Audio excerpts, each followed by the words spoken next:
Ladies and gentlemen, the story you are about to hear is true. The names have been changed to protect the innocent. Dragnet.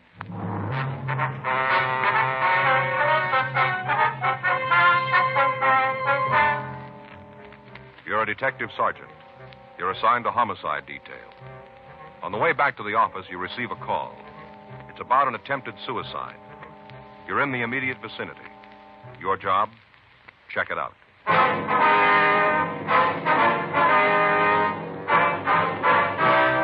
Dragnet, the documented drama of an actual crime.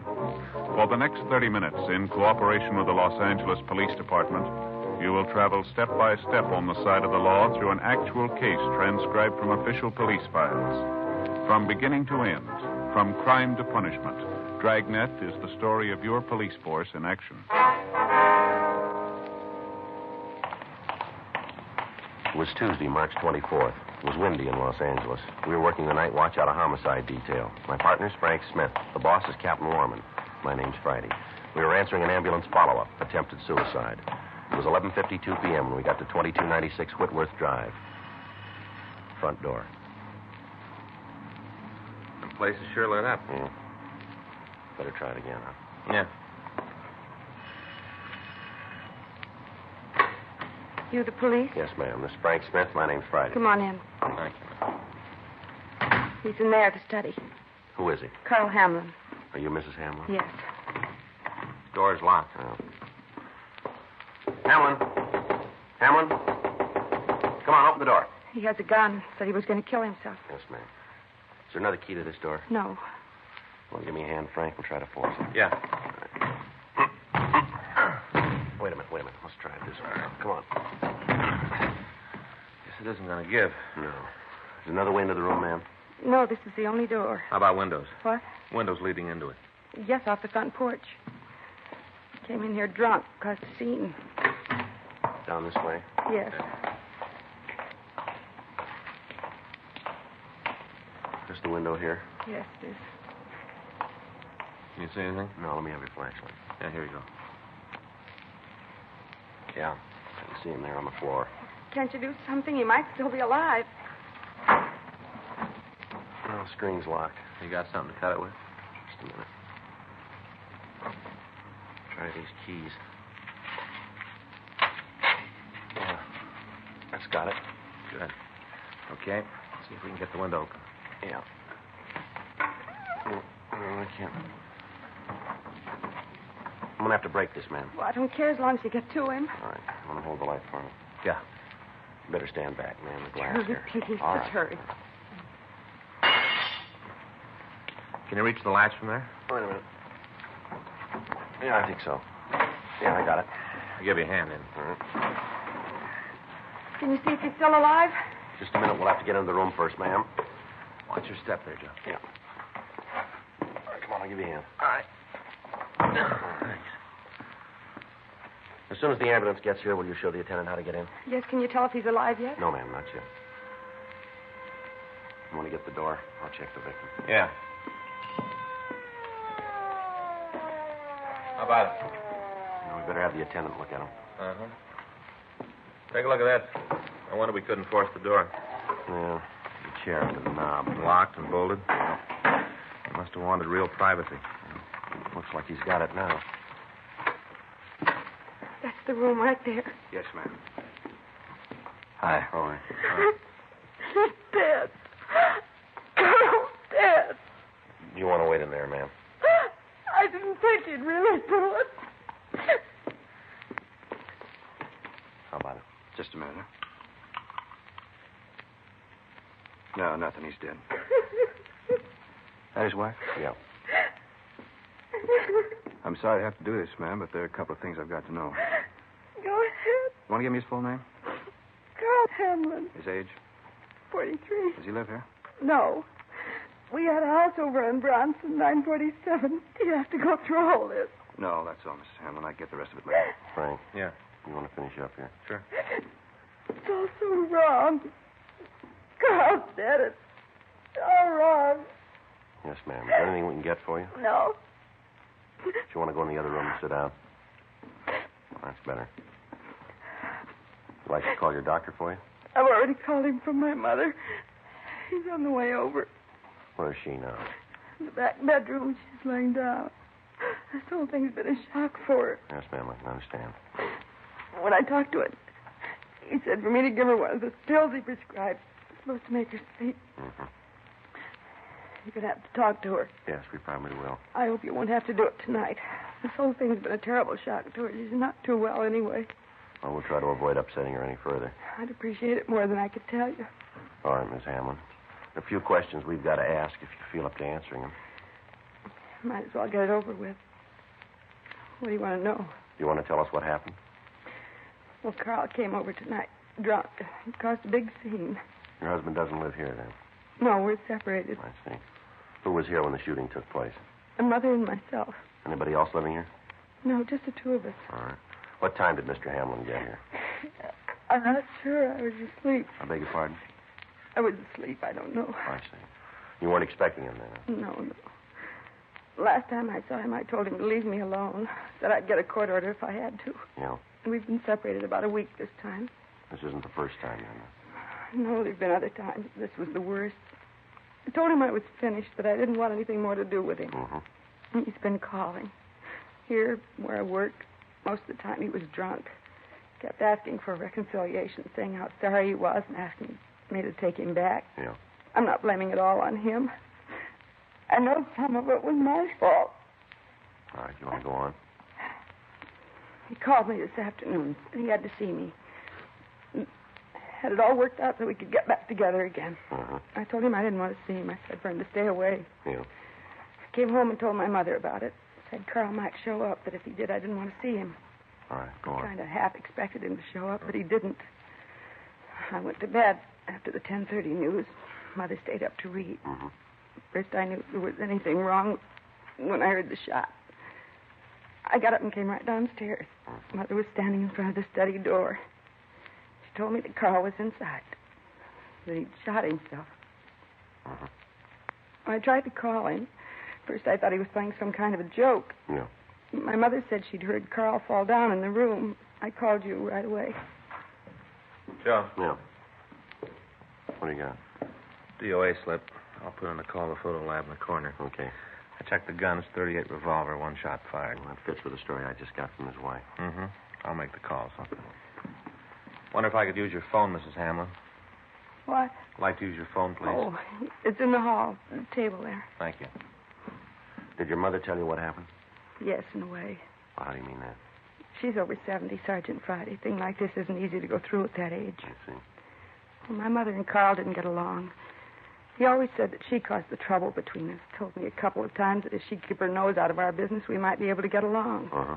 Wonder if it'd be possible for us to talk to her. You have to. Yes, ma'am, we do. I'll go see. All right, thank you. Crew's on the way, Joe. Going to be more policemen out here? Yes, ma'am. We'll try to make it as brief as possible. I'd appreciate it. We'll do everything we can. I'll go get my mother. Thank you. She gave you the story? As much as she knew. What do you mean? Well, she says she wasn't in the room at the time. Her mother saw it happen. Oh. Did you turn anything in the other room? Mm-mm. As soon as we get a statement from her mother and the coroner gets here, we can shove off. Yeah. You can sit over here, Mother. Yes, dear. These men want to ask you some questions. This is my mother, Mrs. Gaylor. Sergeant Friday. This is Officer Smith. How do you do, ma'am? All right, ma'am. How do you do? We'll try to make this as brief as possible, Mrs. Gaylor. Just a couple of questions we've got to ask. You go right ahead. If you get tired, Mother, you tell them and they'll stop. Yes, dear. Now, what time did your son-in-law get here tonight? I'm not sure. I think it was about 11:30. Uh-huh. Nora told me Mr. Hamlin might be coming over. But that time of night, you'd hardly expect anybody to come calling, would you? No, ma'am. He did. He always was doing something no one else did. I think he just sat around and tried to figure things to do that was different. Mm-hmm. Like tonight. Came in drunk, yelled about how he wanted to have a showdown. I didn't know what he was talking about. Mm-hmm. Started to yell at me. Told me how the split up was my fault. Started to curse at me. Mm-hmm. I'm 73, Mr. Friday. I've seen a lot of things. Met a lot of people. There isn't anybody who can talk to me like that. I told Mr. Hamlin. Told him to get out of the house. That's when he pulled this gun out of his pocket. Yes, ma'am. Had it right in his coat, outside pocket. I see. I told him. I said, Mr. Hamlin, you just stop this foolishness and get out of here. That's what I said to him. Yes, ma'am. He just looked at me and said, yeah, you'd like that, wouldn't you? Those are the exact words. Then he told me how he's going to kill himself to show me. Mm-hmm. I thought it was some kind of dramatics. Mr. Hamlin was that kind, you know, always play acting around. Yes, ma'am. Not this time. Next thing I know, he run into the study and locked the door. After that, there was a shot, and I heard him fall down.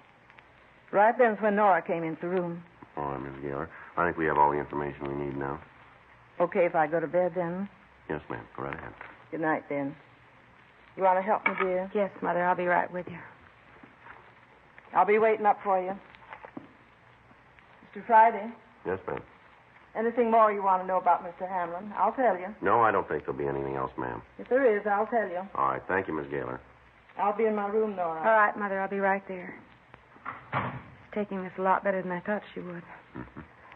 Miss Hamlin, Yes. did your husband ever talk about suicide before? Yes, several times. Just this last week, I thought he was being dramatic again. I didn't pay much attention to him. It's so hard to tell if he was drunk or if he really meant something. Mm-hmm. All the years we were married, I don't think he was ever really serious. Well, you got it wrong, haven't you? Hmm? He was this time.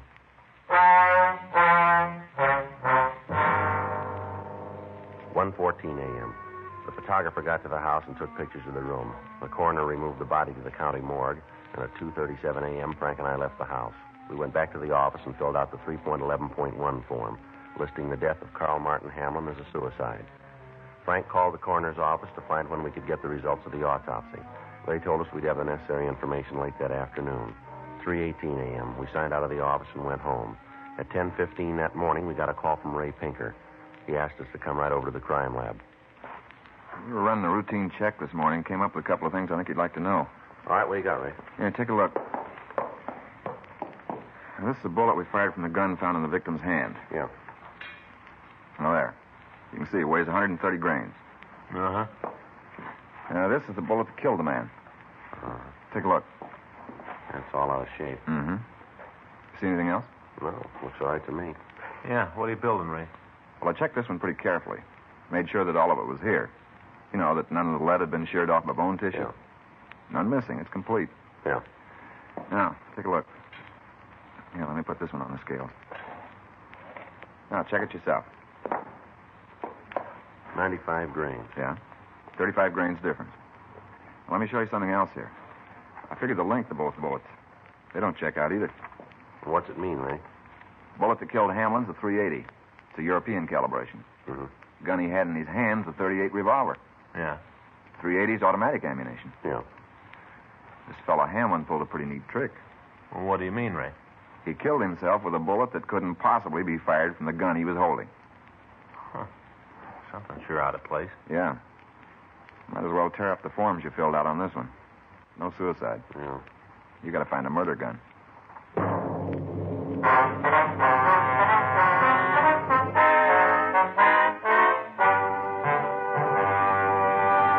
You are listening to Dragnet, the authentic story of your police force in action.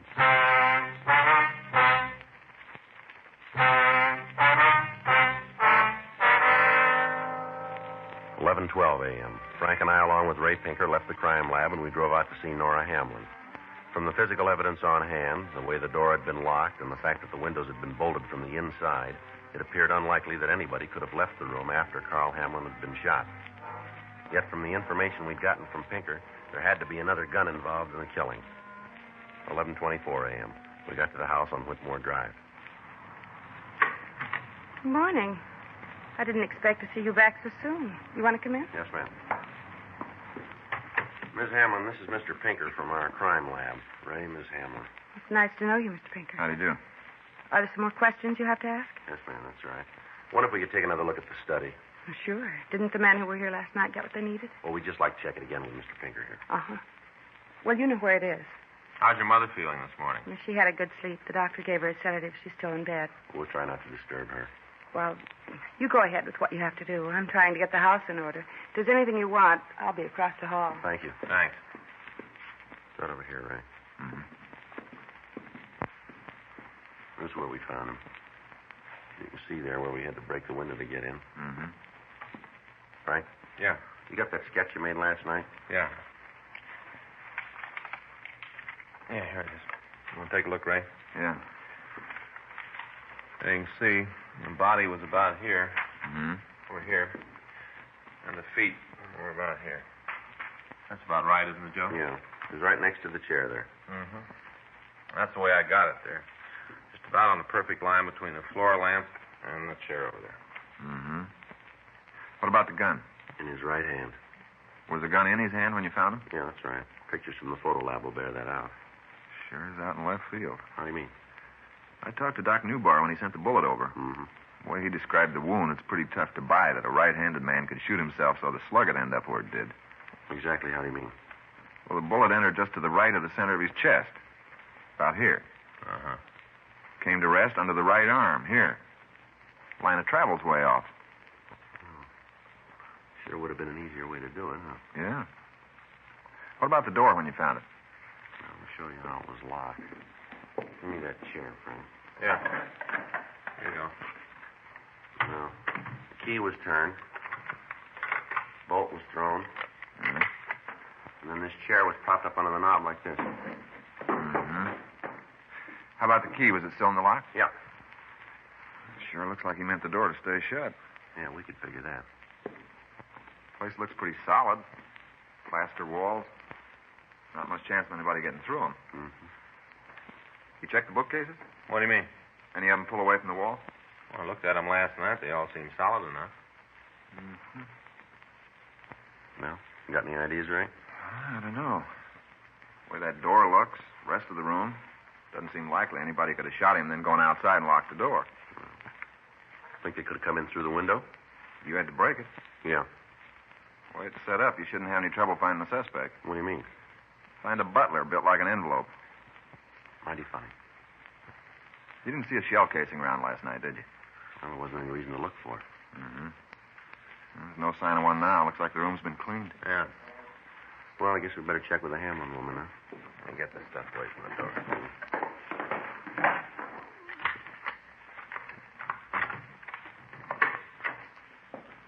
Miss Hamlin. Miss Hamlin? Oh, yes, just a minute. Something you want? Yes, ma'am. Has anybody been in the study since we left last night? I didn't know I wasn't supposed to. You didn't say anything about it. Well, did you clean the room? Yes, I told you. I was straightening up the house. I ran the vacuum in here. Did you see an empty shell casing? I don't know what you mean. Well, it looks like this, ma'am. See? The brass part on this bullet. No, I didn't see anything like that.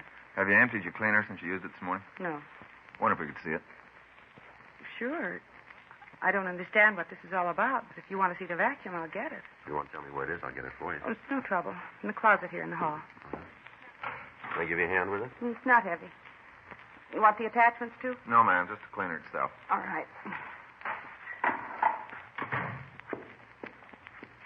There it is. Mm-hmm. All right if we use a piece of this newspaper? Sure, go ahead. I guess you know what you're doing. This is the way you take the dust bag out? Yeah, just flip that little catch on the side there. Mm-hmm. If you'll tell me what you're looking for, I might be able to help. How about it, Ray? Yeah. Here it is. 380? Yeah. What's all that mean? Do you have another gun in the house, Miss Hamlin? No. You pretty sure about that? Yes. What makes you think there might be another one? Well, how many shots did you hear last night, Miss Hamlin? What do you mean? Well, just that. How many shots did you hear? One. You sure about that? Yes, why? We've got reason to believe that there were 2 shots fired. What difference does it make how many there were? Pretty big difference. Why is it important? My husband killed himself. Can't be sure how many I heard. 1, 2, 3, half a dozen. What difference does it make? Well, we'll try to explain it to you. Your husband was holding a .38 caliber revolver when we found him. But the bullet that killed him came from a .380 automatic. I don't know what you're talking about. What are you trying to say? Well, I think you'll understand this. Your husband didn't kill himself. You're not serious. Afraid we are, ma'am. This whole thing is ridiculous. The evidence makes it true. Who'd kill him? Who'd have a reason? We'd like to know that, too. Would you get your mother, please? What do you want to talk to her about? What if you'd get her, please? I'm not going to have her dragged into anything. She's had enough trouble. There's no reason for you to make any more. Don't worry about it, Nora. Mother, you shouldn't be out of bed. I heard the talking. I've been listening. Haven't seen you before. You policeman, too? No, ma'am. I'm Ray Pinker. How do you do? Jessie Gaylor, Nora's mother. How are you? Now, what's all this about Mr. Hamlin not killing himself? That's right, Miss Gaylor. What makes you think it is? A lot of things. Do you have a gun in the house? You mean a pistol? That's right. Might. Why? Where is it? In the table there. Left-hand drawer. I'll get it. How about it? $3.80. That gun belong to you, Miss Gaylor? Yes. My husband had it. Mm-hmm. All this talk about Mr. Hamlin. If he didn't kill himself, who do you think did? Well, that's what we're trying to find out. Uh-huh. But you got somebody you're looking at, haven't you? Somebody you figure did it? This is your gun. Uh-huh. You're the only person who witnessed the shooting. That's right. Well, why don't you tell us about it? Because if I did, you'd never believe it. Well, give us a try, huh? All right. Mr. Hamlin came here last night, like I said. He was drunk. Came in and started yelling. I was sitting in that chair reading. He started to curse at me. Yeah. I didn't pay him no mind. Told him to go away. But Nora was through with him. He wouldn't go. Yes, ma'am. All of a sudden, he pulled out a gun and started waving it around. Said if I didn't get Nora, he'd kill himself. I thought it was just some more of his play acting. Yes, ma'am. I didn't pay any attention to him. Figured when he was through, he'd go away. I went back to the book. Made him madder than ever. Mm-hmm. He grabbed the book out of my hand and shot. Shot right at it. Then he threw it into the fireplace. You threw your book into the fireplace, is that right? That's right. Just all of a sudden, something happened to me. I don't think I've ever been so mad. I took the gun out of the table there and shot him. Got real scared and ran into the study. Closed the door behind him. Mm-hmm. I heard him lock the door and move something up to the door. Must have been the chair. Yeah, I guess it was. Right after that, I heard him fall down. Right after that, Nora came into the room. Why didn't you tell me, Mother? Wasn't any reason to. I had to think about it. But I'd done what I had to do. I was going to call you men this morning and tell you the truth. I really was. You believe that? Well, I guess so. I really was. Just all of a sudden last night when he shot my book, I've never been so mad. I really wanted to kill him. You remember it all pretty well, don't you? Yes, I do. All of it. You want to get a coat, Miss Gaylor? I'll have to take you downtown. Yes, sir. I'll do it right away. Better go with the Frank. Yeah.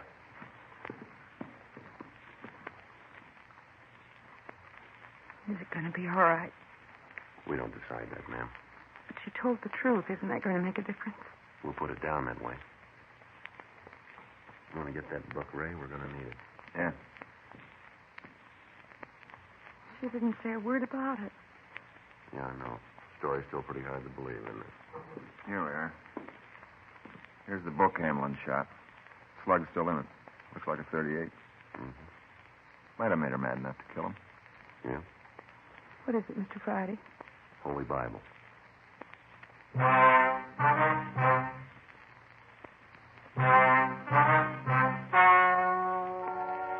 story you have just heard is true. The names were changed to protect the innocent. On July 14th, trial was held in Department 96, Superior Court of the State of California, in and for the County of Los Angeles.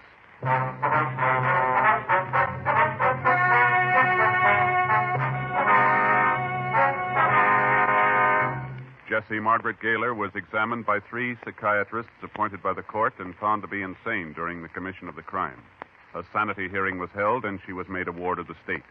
She was placed in the state hospital at Mendocino for treatment.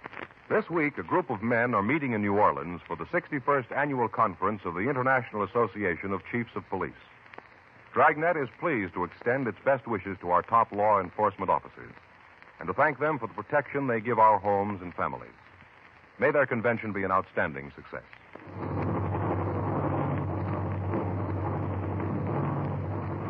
Dragnet. The story of your police force in action is a presentation of the United States Armed Forces Radio Service.